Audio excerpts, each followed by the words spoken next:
Hi, I'm Shaun Levin. I'm a writer, an artist, an editor, and a creative writing teacher. The things that I'm passionate about are at the heart of all the books that I've written. I brought my love of baking into my book, 7 Sweet Things. Photography was the inspiration for my book, Snapshots of the Boy. And my books, Trees at a Sanatorium and Isaac Rosenberg's Journey to Arras, were inspired by painters and painting. Storytelling doesn't have to be about major conflicts and cliffhangers. The drama emerges when you slow down and notice the details of your imagination and what is there in front of you. In this sense, writing is no different from painting or drawing. The best way to make something creative out of your everyday and what is around you is to carry a notebook with you wherever you go. After all, the best way to learn how to write is to write. In this Domestika course, you'll find the most impactful way to tell your story and discover the importance of looking for and using the precise words to describe the world you're creating.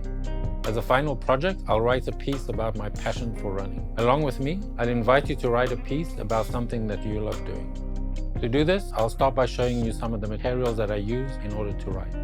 Then we'll start writing, and I'll show you some techniques about how to write everywhere, how to approach a single subject, and how to sketch with words. The next step will be to show you what you can do when you get stuck. Once we've done these exercises, we'll look at how to observe a strawberry, and you'll learn how to focus and look closely. That's when we'll start writing our final project.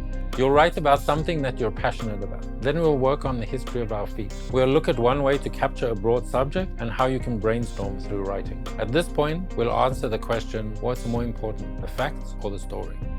After that, it'll be time to learn some things to keep in mind for your final story. And we'll look at some of the things you can do to shape it into its final form.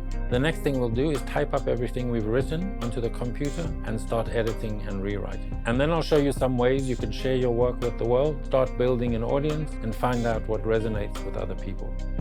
By the end of the course, you'll learn some new approaches to writing and how to turn journal entries into stories. This course is for anyone who'd like to get rid of some of those excuses when faced with a blank page. Stay open to the world and keep telling stories.